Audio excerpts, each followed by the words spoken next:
A loaded SEC Week 5 is ahead. Bama at Georgia, LSU at Ole Miss, Auburn at Texas A&M. It is time to get the squad together. You're talking ball with the SEC squad. From Alabama to Tennessee, from Georgia to Oklahoma, from Auburn to Texas, it's the local experts of the Locked On Podcast Network bringing you scoops, breakdowns, and the most comprehensive preview of the upcoming SEC weekend. It's the SEC squad, and we have a seat for you. Hurt feelings and thin skin are prohibited. Squad up, you're part of the SEC squad. And what's up, everybody? Welcome into the SEC squad. Sit back, grab your favorite beverage, and join us as we get you ready for another week talking all things SEC. And by the way, this episode brought to you by Mazda. Like our players, we sweat every detail because when you make every move count, pulling off the unexpected is only beginning. Stay tuned later for highlights in this week's Moving the Game Forward. Mazda, move and be moved. Let's welcome in our panel this week. A little bit smaller panel. I get it. It's busy. Everybody's got stuff going on. We got Stephen Willis, Locked On Ole Miss. We got John Miller, Locked On Mizzou. We got Corey Burton, Locked On Vandy. I'm Chris Gordy, host of Locked On SEC. And gents, as we do every week, right out of the gates, give me a prediction for your team. All three of you guys have teams in action this week. So, Stephen, not exactly a score prediction, but give me a prediction for what you're thinking. Ole Miss, something from that game against LSU coming up. Both quarterbacks for Ole Miss will play against LSU this weekend.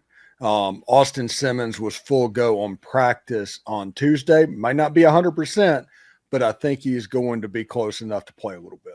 Yeah, I still wonder how much of that is mind games from Lane, maybe saying, we'll get him ready and we'll see what happens. John Miller, give us a prediction for the Mizzou team this week.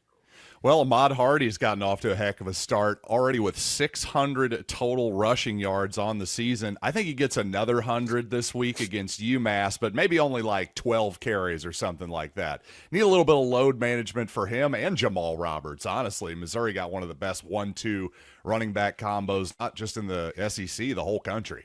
Yeah, Ahmad Hardy has gone over 100 yards every week, so that's not a bad bet if you want to make that one. Corey Burton, give me a prediction for Vanderbilt. Well, I think they cover again against Utah State. I mean, that's they're rolling pretty well on offense. They're extremely well balanced. So Pavia and crew are going to get it done again this weekend against Utah State ahead of the big matchup with Alabama. Love it. We've got a couple late ads to our show here, so let's jump to John Williams with Oklahoma. Now Oklahoma's got the bye, so maybe just use this opportunity to talk about John Mateer having surgery. Well, yeah, that's the surprise of the week. I mean, come out of the big win over Auburn, and then a couple days later, John Mateer's having surgery. He's going to miss Kent State and possibly Texas. Man. I'm thankful the bye week came now because now you have a week and a half to get Michael Hawkins Jr. ready for Kent State. And if he has to start against Texas and Red River, then you've got 2.5 weeks to get him ready for that. My initial thought on that, John, real quick, is Hawkins didn't look great last year, but he was working with the same poor supporting cast that Jackson Arnold was. Better supporting cast this year, so maybe a better Michael Hawkins. Yeah, and an offensive coordinator that has a track record of developing good quarterback play, having good passing seasons with guys that maybe not everybody was super high on coming out of high school. Yeah, it's going to be fascinating to see, but that was a real curveball for the season this week here in that one. And, hey, Texas is, I believe our buddy Chris Marler said the other day, Texas – all their SEC games they've played, there's been just this weird thing that they faced a lot of backups somehow, some way since they've gotten in the SEC. SEC and the football gods both have been favoring Texas. Jimmy Stein, man, Bama's got a big one this week on the road at Georgia, but we'll get into breaking down the game. But give me a prediction for Bama this week, something you'd like to see. I think, for Alabama to win, Ty Simpson has to have a big game, and I think Ty's going to throw for a lot of yards. In a win or a loss, I would put the over-under on passing yards for Ty Simpson somewhere around 330, 340. I think Alabama's going to come into the game planning to throw it all around the yard, and I wouldn't be surprised if this game isn't high-scoring, similar to the Alabama-Georgia game last year. Yeah, if Joey Aguilar can throw for a ton of yards on that Georgia secondary, maybe Ty Simpson can do it. We will see. Another late addition to our show here, our buddy John Neighbors, Locked On Razorbacks. I don't even need to bring up last week, John. It was I bet on Arkansas, so I lost money. I was hurting just like you were, but you get Notre Dame. The same thing. You get Notre Dame this week, John. No rest for the weary. I'm talking to a lot of people who are picking Arkansas to win this one, but give me a thought on a prediction for Arkansas this week. Yeah, well, you're talking to a lot of stupid people, it sounds like. Because listen, Arkansas has once again lost another game in one possession. I don't understand why anybody would pick them to win any games at this point. They lost to an AAC team in Memphis, who may be good, might be, but it's just the morale's pretty low. And you guys ever always wonder why I'm in a bad mood on these squad shows? Again, I couldn't even make it to October. Before all this nonsense started happening. But hey, yeah, at least Notre Dame's coming to town, right? That's going to solve all the problems. It's going to be great. Well, at least they're struggling too. They're 1-2, so that if you're going to catch them, this might be the time to catch them. Yeah, that's true. That's true. Especially since the fact, they just played in the national championship game last year. It's kind of a different balance, a little bit of a different thing. If you're coming off of a championship appearance instead of just going to the frickin' Liberty Bowl like you did last year, yeah, it's a little bit different of a situation. What was the stat you threw out on the one possession games for Arkansas? Oh, I got to admit, I was actually wrong about that. I said they were 17-40 since 2012. They're actually 17-43 since 2012. So, but as I put it, if Arkansas just won half of the games they lost in those one possessions, they would have extra 2 wins per season. And imagine how much different that would be. But that's okay. It's fine. It's a program I love. Yeah, just to stick with Arkansas real quick, because hot seat has become a big conversation, and we all think Billy Napier at this point is dead man walking. It's a matter of if not or when, not if. But Sam Pittman, just curious, John, if he does win this one, that almost feels like one where it's like, all right, he's staying, or it's almost like if you want him gone, you almost he needs to lose this one, right? Yeah, I mean, I'll kind of be pissed if they win, to be honest, because it would not just because it's like I want the team to lose or anything. It just because it would go into the confusion of this entire thing, where it's not just like a cut and dry deal where you're getting ran off the field and you're getting embarrassed. You're getting worked over by a bunch of teams, and it's an easy decision. It's just like an easy. Oh yeah, you're getting your butt handed to you. That's why we got to fire you. But because these games have been close, and because they've always been close, and then if you find a way to screw around and beat Notre Dame, it's just kind of like, what do we do? Like, what happens here? Like, you got to make a decision. And I still think no matter what, this is Pittman's last year. I don't think he's going to be around. But suddenly it's like, what? So what are you fighting for? What are you playing for? How does this make sense? Shouldn't you just roll over and die? But then if you don't, because then it's like, oh, we're going to be excited. Yay. And then they just get wrecked by Tennessee on the road the next week. And then you're like, so why didn't we fire this guy now? Like, it just can cause a lot more confusion. And in a way, it's like, again, I think it's going to be inevitably the same ending no matter what and the same result. But it wouldn't surprise me at all if something like that happened. Actually, you know what? What's going to happen is Arkansas is going to lose by one possession because they fumbled the ball on the goal line just for the 3rd week in a row. Why not? I mean, let's make it the trifecta. Go ahead and bet on that, because that's what they love to do. They love to make it interesting. They love to give you some little bit of hope. But they also just love ripping it out of your soul. So you got to sit back and ponder, why in the world did my dad make me a Razorback fan growing up? Man, anybody got any thoughts on the coaches that potentially may not make it till the end of the year? I think we all are kind of agreement on Billy Napier, but I think we're on Stoops watch, right? Yeah. They play South Carolina this week. Yeah, definitely on Stoops watch for sure. But Billy's as good as gone.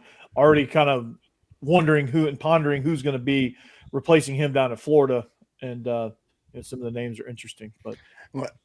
I think there's a low key you need to pay attention to South Carolina, and not that they're going to fire him. They're not going to fire him, but I think there's a chance he could end up at Virginia Tech.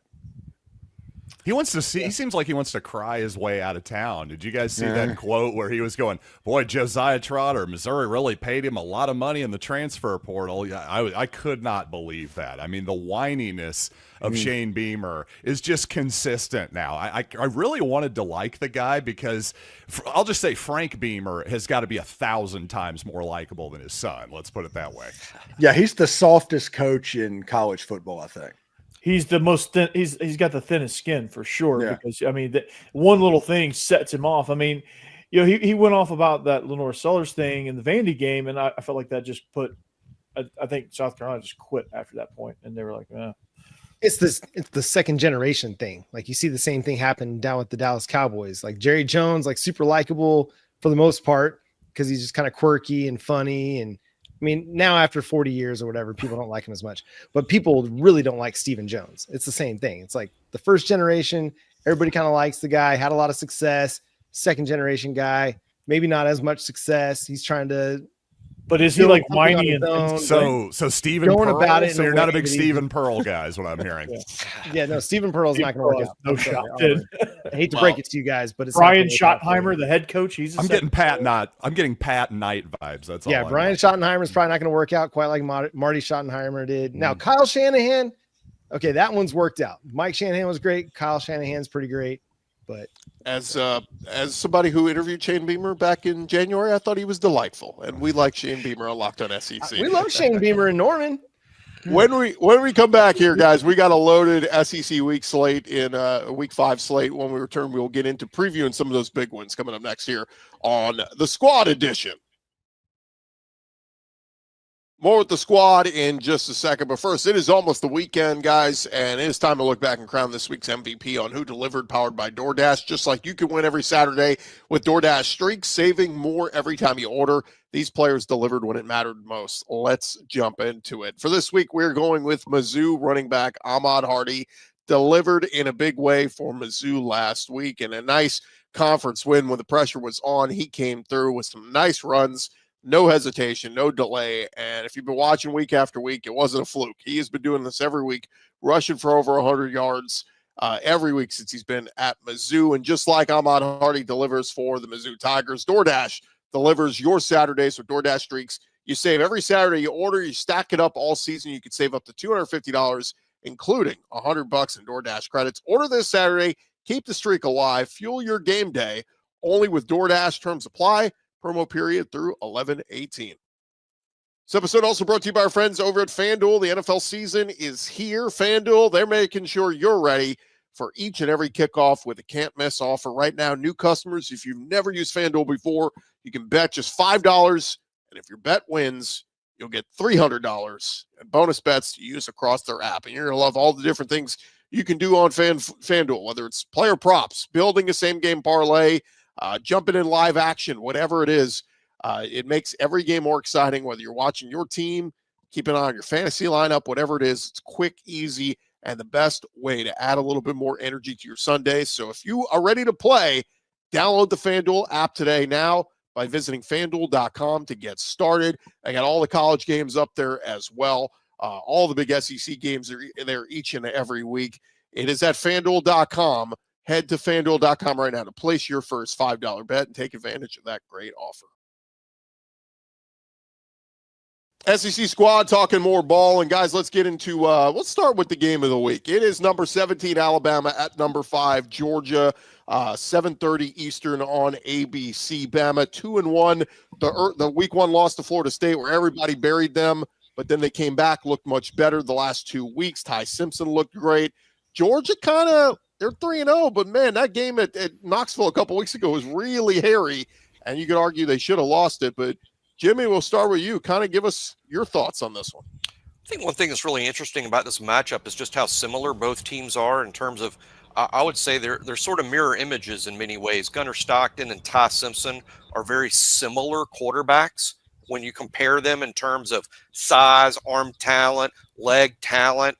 If you ask Georgia fans who's the better quarterback, you're going to hear Gunnar Stockton. You ask Alabama fans, they're going to say Ty Simpson. Just, similar guys. Both programs right now have an issue with pass rush, and I think that's ultimately what's going to lead to a lot of points on Saturday, or more points than many are expecting. Neither Alabama nor Georgia has that dominant alpha pass rusher that they used to have in the past.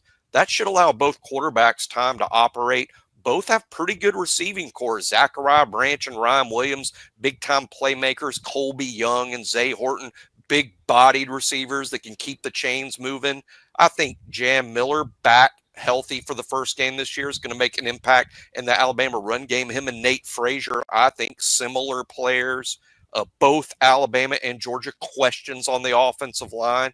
So I see both teams as kind of shockingly similar considering Georgia's coming off an SEC championship year and Alabama's coming off a 4-loss season. But personnel-wise, when you're looking at these lineups on the field, there's a lot more similarities than differences. Yeah, Georgia's got to come out of the gates early in this one. Against Tennessee, they kind of were shocked and stunned, and Tennessee just kind of blitzkrieged them a little bit. But they got to come out fast. They got to play extremely clean, and I think they've got to try to gain control immediately of the line of scrimmage if they want to have a shot here. Because I think Bama, if you get Bama rolling, they can really gain some momentum and they can really kind of put it on you. Well, the question is, will Georgia be dressed to go to a funeral? Are they wearing the black it went jersey? So well last time. Yeah. It went so well last time, the blackout. It was great. I think it looks cool, but yeah, because of what happened last time they did it, I mean, it's like you never want to do it again. I know Clint's not here this week. Clint Chamberlain is running scared, the Locked On Bulldogs, but I'll represent for the Bulldogs. Yeah, I was going to say, anybody want to represent for the Bulldogs here and give a reason why? Right?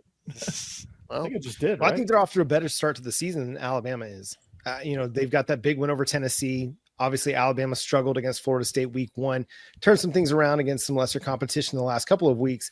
I just think Georgia's a little bit more battle tested, especially going into the game, having just played in Knoxville against Tennessee. I think they're going to be a team that's a little bit more prepared for this game than maybe Alabama is, but I think it's going to be one of those classic back and forth shootouts.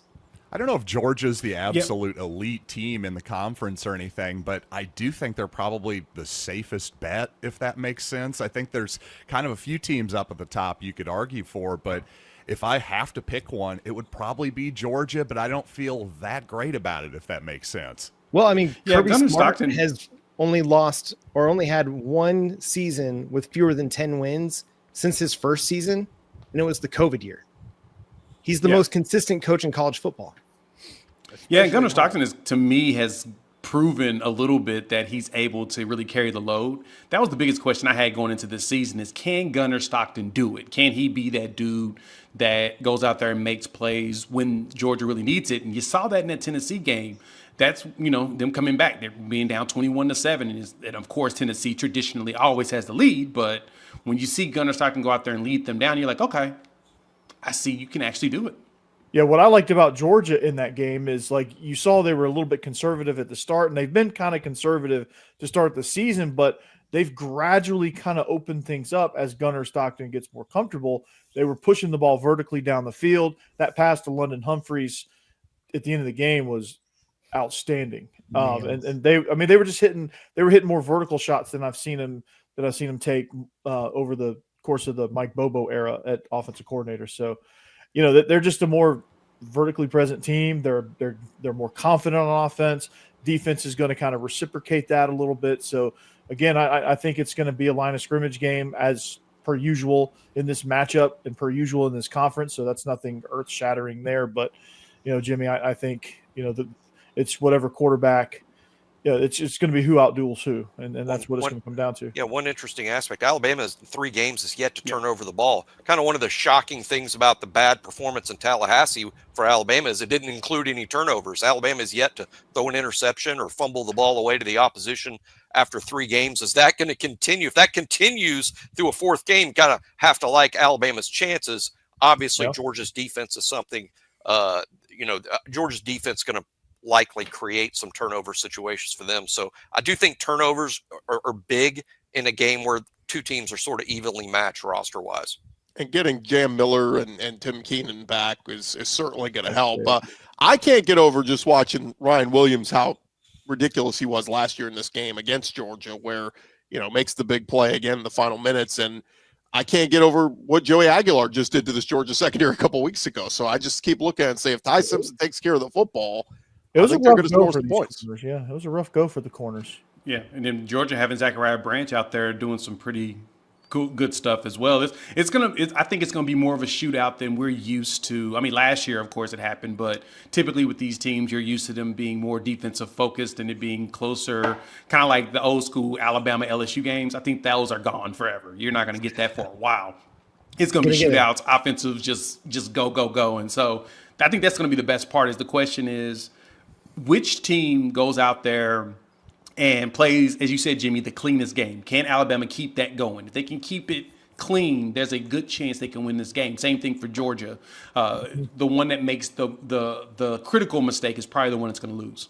Quick show of hands. Who's taking Georgia to win at home? Raise your hand. Give me Georgia in a classic Big 12 shootout. Everybody but Jimmy is taking Georgia. And I will say this, even though I'm taking Alabama to win the game, I will say the Alabama team we've seen in 2025 so far hasn't been good enough to beat Georgia and Athens. It has to be a better Alabama team than you've seen so far. They're certainly capable. It starts with a clean game. I think both teams are going to score in the 30s, and it's going to come down to who makes the big play in the fourth quarter. Last year it was Alabama. Real quick, just to get to another game here before we get to some other ones. How about 2:30 Central on ESPN? It is going to be 3-1 Auburn at number 9 Texas A&M. A&M with the big emotional road win at Notre Dame, then had the bye week. Auburn coming off of, I thought, a pretty decent showing, all things considered, particularly on defense in Norman against Oklahoma. But Auburn doesn't want this thing to spiral. You lose 2 in a row, this thing could really spiral for Hugh Freeze. But it's an A&M team that's playing really good football. I think what Auburn does well defensively can create some problems for Marcel Reed. They were able to keep John Mateer in the pocket, did not allow his legs to become a problem in the game. The question is going to be, how much do they try to attack Auburn down the field? Because Baylor had a lot of success with that week 1. Oklahoma didn't really try to go downfield a whole lot because Auburn played a little bit more coverage, played a little more shell. Will Marcel Reed be patient enough to take his shots, or will they be aggressive and just try to force the issue? Yeah, and this is just a gut punch game. If you're Auburn coming, it's just a gut punch that happens. You have to get back up and play a team that's on an emotional high coming off of a bye week. This has a chance to go completely sideways for Auburn, and they could be a very good team.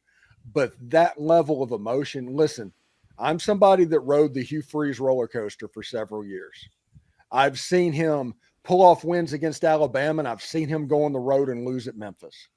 I've seen it go up and down over and over again. So you just don't know what you're going to get in this football game. And I think there's probably more of a probability that Auburn comes out flat than Auburn comes out on a high. But I will say this, to John's point, like I think this is going to be for Colin Klein. It's going to test where him and Marcel Reed is at currently with the play calling, with the playbook, because if he is comfortable enough to push the ball down the field, if he is comfortable enough to go more into the passing game and dig deeper into the passing game, I think that's where you have your shot, because DJ Durkin's going to sell out against the run and against the option, because that's what Marcel Reed is best at. You're going to force him to do what he's uncomfortable with doing. Now he's just got to go out there and execute, and Colin Klein has got to be, not scared to call some of these things down the field and then put Marcel Reed to the test. Well, I could see Casey Concepcion. There's a play where he's walking off the field, and John Williams, they dial this up. They dial up the trick play, and Concepcion just runs to the end zone with nobody covering him. How about that? No comment. One thing about that play that a lot of people haven't noticed, it was just up there on the screen on that stop. Look at this is the Auburn corner on the 13-yard line that would have this part of the field. Another Oklahoma player came up and talked to him, assuming some friendly banter. But that guy from Oklahoma goes up and talks to him before the play, distracting him, I think, because that's his side of the field. I think that Oklahoma guy talking to him played a part in that corner not noticing what was going on down there. I got a question. Back to actual football talk, like Jackson Arnold having to go from Norman to College Station. I'm praying for you, my guy. Like, Be tough. Even add to that, my question is, after you come off a game where you were sacked technically 9 times calculated, but we probably saw about 11 of those. You got sacked 9 times, and you're going against a Texas A&M defensive line. That's actually pretty good, known with a lot of high 4-star, 5-star talent. What does that look like for Auburn? How do they protect their quarterback after A&M saw an opportunity to try to mimic what Oklahoma did on the defensive line and putting that much pressure on Jackson Arnold? To me, that's my biggest question is, how do they prepare him for the attacks that we know is going to come from Mike Elko? real quick, guys, raise your hand if you're taking the Aggies at home. Anybody taking Auburn on the road? John Neighbors and John Miller, y'all both going on Auburn on the road? I am. I'm kind of feeling Auburn a little more too, simply because it is the Hugh Freeze, up and down thing. This feels like I'm kind of feeling a little bit that way with Arkansas a little bit too. If they're the high variance Hogs, well, they got to vary the other way sometimes too. I think they're going to beat Notre Dame as well. I think it's going to be another weird week in the SEC. High variance Hugh. No, after spending 9 days, there you go. Hey, spending the last 9 days debating with Auburn Twitter, I'm done. I can't throw any love toward anybody at Auburn except for like a few social media accounts and our guy Zach Blackerby. That's about it. I'll say this: A&M's defense has been leaky. So if Auburn can score some points, It has. maybe they can hang around in this one. So Listen, A&M might have the best collection of running backs in the Southeastern Conference and one of the better offensive lines. I think that's the matchup to watch in this game. If Missouri didn't exist, you mean, on the They running also back comment? they also have a collection of. He said collection. They also have a I'm great standing by collection what I of tombstones for dead dogs outside the stadium as well. R.I.P. all the reveillees. All right, when we return here on I think John has a point. Squad Edition, who is Landry Kiffin rooting for this weekend? We'll talk about that next. Oh, God. Back to the squad in just a second, but first, this episode is brought to you by Mazda's moving the game forward. For those who believe it's not just about playing the game, it's about redefining it. There are moments that do more than put points on the board. They move crowds, move culture, and keep moving the game forward. And this week's moment that moved the game forward, how about the Oklahoma defense just last week doing what they needed to do, getting after their former quarterback in Jackson Arnold and sacking him a team record 9 times, 9 sacks, tying a record in Sooner history. Pretty darn impressive from all those guys, from R. Mason Thomas to the rest of them. Oklahoma's guys brought it. And when you follow what moves you, the unexpected is only the beginning. Just like there's more to every highlight, there is more to a Mazda vehicle. Go check them out today, our friends at Mazda. It is Mazda, move and be moved. SEC squad, roll along here, and guys, our next big game of the weekend, it is LSU, number 4 LSU at number 13 Ole Miss, both teams undefeated. Something's got to give. Steven, start us off with this one, and what's going to happen with the quarterback at Ole Miss? Austin Simmons was full go at practice on Tuesday. That doesn't mean that he's going to start on Saturday. That doesn't even mean that he's going to play. That just means that this week he is taking part in practice, which he didn't do in the previous 2 weeks. Trinidad Chambliss, everybody has seen what he can do, and he is going to be the focus of absolutely everybody in this game. But I think this game, believe it or not, is going to come down to a simple fact. LSU's ability to run the football versus Ole Miss's ability to stop the run. If you can make Garrett Nussmeier a one-dimensional player, you can make LSU's offense look like, well, honestly, what it has looked like. If you let LSU get started running the ball, the play-action pass works, that offense can get unlocked, the weapons, and then you have the traditional LSU Ole Miss game that could get absolutely nuts. Right now, I'm feeling Ole Miss winning a close one in this game, like 20-17. It's going to be tight in the fourth quarter. It's going to be very tight. LSU reminds me of what Ole Miss was in 2024, which means if it's tight in the fourth quarter, the pressure is going to start to get really thick. And Ole Miss needs to do to LSU what LSU did to Ole Miss last year. This will be the best defense that Trinidad has played all season long. Like in his limited time, this is easily the best defense he's played. Now, he's a dynamic player, and I'm excited to see what he does against the Tigers, but I think he's going to have a little bit more difficulty than what he did maybe against Arkansas. Yeah, that's what I'm curious about as well, is what is that defense going to look like that, that Ole Miss is going to be preparing for with LSU. Their defense is really solid. And they've done a really good job of keeping opponents down as far as points. And even like the Florida situation, they got 5 picks. Unfortunately, their offense couldn't convert because Florida has a pretty solid defense too. So I'm curious to see what Ole Miss's defensive set's going to look like in order to make sure, just as Steven said, that, if you make them one-dimensional, there's a very good chance that Ole Miss is going to pull this out. So it's going to be a nice challenge on that side. I think the offense that gets going is the one's going to win, and I don't think it's going to even be that close. I think it's going to end up being a 2-touchdown game by whoever's offense figures it out first. John Neighbors, help me out here. Didn't Arkansas kind of moved the ball pretty easily throughout that much of that game against Ole Miss, right?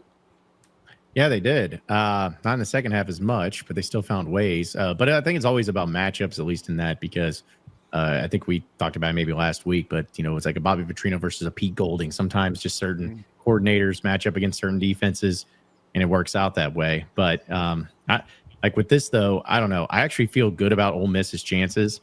I don't think LSU's as good as maybe what I just actually want to see a crash out once again by LSU. I just want to see that in the press conference so badly. Please, we have the gift that keeps on giving. Yeah, if he starts hitting the desk, that's all I really want to see. But I mean, listen, any team, you cannot grade or gauge anything by what the Arkansas defense did against a team at all. So, hey, I just want, if LSU does win, I want Whit Weeks to have an awesome game, so Lane has to answer that question in the post game. Hey, your future son-in-law had a nice game against you. Yeah. Hey, listen, can we just give the respect where it's due of college football? This is why it is the best sport that there ever is, because of something as stupid as this. Yep. Like I always bring up, I know it's an example of last year for you, Corey, but when Vanderbilt beat Alabama, they tore down the goalpost and people walked down Broadway over there in Nashville with a police escort. Yeah. Like 3 miles. helping them out. Yeah. And they tossed it into the river. Yeah. And like there's no other sport that does anything as insane as that. Well, then they pulled it out, broke it up, and sold those pieces on Fanatics for like $300. Yeah, it was insane. I mean, they walked like 3.5 miles too, carrying this big ass goalpost. Yeah, college football is the greatest for stories like this. It just is. Yeah, absolutely. And back to this game, like to me, and y'all correct me if I'm wrong, but when I watch LSU, I just feel like when I watch their offense, I just feel like they don't really know what their identity quite is or what they really want to do. It seems like they're still just trying to figure some things out with like, hey, do we want to be heavy on the run? Let me jump in there real quick, Corey, because just to defend them, they did say Nussmeier was hurt, and so they knew the defense could beat Florida, so they dialed back the offensive game. This is just what they've said. Okay. So now that they played Southeastern, the offense unleashed, this is going to be the big test. If they unload and the offense is rolling against Ole Miss, then this is what the real LSU is. But you're right. Like, okay, were you playing coy, or is that who you really are? Yeah, we just couldn't figure it out, and I don't know if you're just hiding something or if you want to try to figure it out and sort things out against Pete Golding. But like I think he's a pretty solid defensive coordinator. But I mean, it can get pretty tricky on you in a hurry in this matchup, and this matchup's usually not. And Steve, this matchup's usually pretty intense. It's too early to talk about Atlanta, but the winner of that game is in a pretty decent spot early. Ole Miss could be the first SEC team to be 3-0 with a road win under their belt. If LSU wins, 2-0, but yeah, they get a big road win out of the way, because there's the path to Atlanta includes at least 2 road wins, and they're going to be very tough to get in this league this year. Yeah, and also if whoever wins this game, if Ole Miss can beat LSU, then you go to Norman in a couple of weeks, and who knows about Thumbgate, what's going on there. So I mean, that could be that game could look a lot different than we thought. Even I did a crossover with John 2 days ago or yesterday, and it was a completely different mindset about that game than what is now. Just a couple real quick show of hands. Who's taking Ole Miss at home? Raise your hand.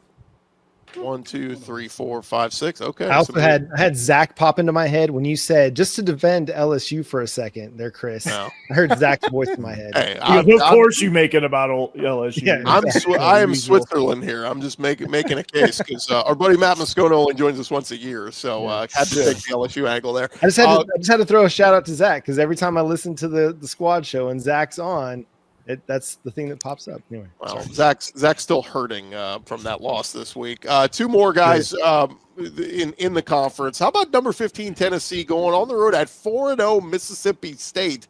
That line's been about a touchdown, 8.5 points at FanDuel. I mean, if you'd have put a line on this preseason, this would have been Tennessee minus 14 or something. But Mississippi State, the clang of cowbells, they're coming. Like, is Tennessee maybe in a dangerous spot here? I think they don't see are. it. Yeah. I called in the offseason this was going to be potentially the team that Mississippi State could get. Last year, with a true freshman quarterback, they went into Neyland Stadium and put up over 20 points and moved the ball effectively. Now they're going to be 4-0, feeling good, all the confidence in the world, playing at home. They're going to have to work at tempo with those cowbells. And until you've been in that environment, your ears ring until Wednesday after hearing those cowbells. It is a mess. And if you are not locked in, Joey Aguilar, kind of new getting up to Tennessee, I'm telling you, they do not ring responsibly, as they like to say. They just ring. If they think it's working, they will ring some more and ring louder. And I think if Mississippi State can jump on Tennessee, that game could get weird in a hurry. Will the ringing drown out Rocky Top? Yes, it will. It'll drown out everything. It'll be like bumblebees all over the stadium. No, First big road test for Joey Aguilar. You know, he hasn't been on the road. He's been on a neutral site game, but he's going into a hostile SEC environment. That could make some things interesting. I don't think it'll be enough to thwart Tennessee's offense, but it could get them off to a slow start. No, Tennessee's going to win this one by 3 possessions. It's not even going to be close. I agree. I think Tennessee rolls here. Vegas I think Mississippi State is much better than everybody expected. I give them props for that. I also think that win, though, Arizona State quite a bit worse than I think people expected, too. I just believe in this Tennessee team. I think they roll here pretty easily. Yeah, I don't think Stark Vegas is going to be strong enough to keep Tennessee from taking this down. I'd say they're trying to will it to happen. They're trying to will an upset to happen. They honestly, no offense, John, but it sounds like the Arkansas people before they came down to Oxford. Yeah, Tennessee coming off that loss and in the manner in which they lost to Georgia, I think that's a mad Tennessee team going to Starkville, and they're going to take Mississippi State seriously because of their upset of Arizona State. So I think Tennessee's expecting a good team, and they're going to show up mad. I'm with John. I like Tennessee between 10 and 20 here. Oh, yeah, I think it's going to happen in the second half, too. I think it's going to be one of those tight games at first where you're thinking, oh, Mississippi State, and then Tennessee's going to pull away. All right. And my Egg Bowl moment, Mississippi State is commemorating an Independence Bowl uniform in this game. An Independence Bowl. I take it back. Who doesn't love Shreveport in December? Tennessee Anytime by a million. You do that. One more, guys, and this is like, I feel bad because nobody's going to be watching this one. We're all going to be watching Bama, Georgia, but Kentucky at South Carolina. Kentucky coming off a bye. They're making a quarterback change. They're going with Cutter Boley as their starter. South Carolina is hurting. They're coming off of 2 straight losses. Lenora Sellers gave it a valiant effort. They couldn't get it done, but this almost feels like one at home at South Carolina at night. They have to win this one. And they will win this one. Yeah. They have to, and they will. Yeah, I'm with John on that. With Missouri running for 4,000 yards and not giving up any rushing yards last week against South Carolina, I don't have any faith that they can beat Kentucky because they're going to line up with 2 pretty good running backs and just run the ball until you stop them. And if South Carolina can't do that, then Kentucky's going to win a 20-10 game that's going to be all manner of ugly. South Carolina loses this game, the wheels are off that bus. They'll have a lot of losses if they lose this one. Yeah, hello Blacksburg if that happens for sure. Yes. Yeah, he might be in Blacksburg next week. Yeah. That has potential if South Carolina doesn't take control of that game early and avoid turning that into a rock fight, which that's Mark Stoops' MO. But I'm with you guys, but I'm with John. I think they kind of try to get it together, right the ship. I mean, Lenora Sellers. I've got to think they right the ship here. I mean, Lenora Sellers is just too good of a player. I think he was pushing a little bit last week simply because, well, they couldn't run the ball against Missouri. He had to basically do it all, and at times he still was able to. That Missouri pass defense is a little shaky, but yeah, the run defense and the running game looks elite. Sounds South like Carolina's game is non-existent. Sounds like we're all picking South Carolina to beat Kentucky. Last one, guys. John kind of touched on it earlier, but look, we expect Vandy's going to beat Utah State. We expect Mizzou's going to beat UMass, right? So they'll be 5-0. But how about Arkansas? How many? Raise your hand if you're rolling with Arkansas to beat Notre Dame in Fayetteville. We got 4. You're all stupid. Okay. Hey! Just because you're having an existential crisis doesn't I mean you get want to it call to us happen. names. I'm having an existential life as I a can Ravens fan. feel Let us wheel this to life is let's existing. wheel this one. depression We from an want to hour wheel and a this. half away. We're only like an hour and a half apart from each other, and I can feel the Arkansas energy over here in Tahlequah, Oklahoma. It's good energy. Is every fan base in the SEC rooting for Arkansas except No. Arkansas? Except Arkansas. Yeah. But I mean, I'm Texas- pulling for them. I just don't think Texas- they're going to pull it out. Texas doesn't root for anybody else, so Texas Texas isn't. sucks. I can see the post-game presser of Sam Pittman going, "Give it up for these fans. They absolutely brought it. What a win for this team, and I'm so excited to coach these guys." I mean, it's coming. John's gonna be like, Yeah, I who? don't think Turn he on the has that much- jukebox. He doesn't have that much energy after the games like that ever. So I don't think that's going to be the case. But listen, Arkansas is perfectly capable of winning this game. Of course they are. But again, it's like if you don't, I did a whole podcast on this Monday. If you don't have a winning culture, if you don't have a mentality to win, if you don't have the killer assassin type of mentality to close out games, you won't win. And what we saw, guys, against Memphis, and I know all you guys just were waited with bated breath to watch that game. But at the end of it, you had the backup quarterback for Memphis come in. And game was still in doubt. Arkansas fumbled on basically their goal line, but they still had all 3 timeouts. They could have gotten the ball back. It's 3rd and 9. The backup quarterback for Memphis comes in, gets stopped at the line, carries a defensive lineman and a defensive back for Arkansas to a first down. That's painful. That's not skill set. That's not talent. That is loser culture mentality. You know what? You don't. You're have right. to I'm know picking. it all. I'm picking Notre Dame. You Let me go ahead and switch mine to Notre Dame too. You sold me. Notre You Dame. sold me You're Notre right. Dame. I'm there. You're right. Yeah. It was a great take. What can I say? Good job. You know what? That 3rd and 8 was bad. The first touchdown that actually gave Memphis hope when it started, where 2 Arkansas players just chest bumped the quarterback and he ran through it in the end zone, that somehow might have been worse. Thank you, Steven. I remember that play. It's great. It was a good one. Yeah, but there's so many of them to choose from. But listen, I'm just hopeful that whatever happens, and Arkansas is going to be probably sitting in a situation where they're going to be looking for a new AD and a head coach at the same time. Which last time that happened, they ended up with Chad Morris. So really, really good stuff going on over here. I can't wait. Real quick, guys, Yikes. as we wrap up, I'm just curious, what's in everybody's cup on a Saturday? What's your go-to drink on a game day Saturday if you're just watching on the couch? Bleach. Well, John will pass you a Bellmead bourbon. all right. I'm more of a light beer guy at this point in my take a life. little drive and go give my guy a hug. I was gonna By say, the way, I like a good seltzer, but all right. can We'll I leave it just there. say, welcome Usually to like my, an ice cold lemonade because I'm coming off the soccer fields and it's stupid hot right now still in Oklahoma. Yeah, can I say hey to my lifelong rivals, the Oklahoma Sooners? I mean, a rivalry that goes back to last century. Yeah. I am just really fired up that this is an annual occurrence, and surely all of the SEC is thankful that Ole Miss and Oklahoma are going to play every year. Spanning right. 2 centuries. Yeah. Hey, it's the start of a brewing rivalry. We'll just put it that way. We Guys, love we'll it. leave it there.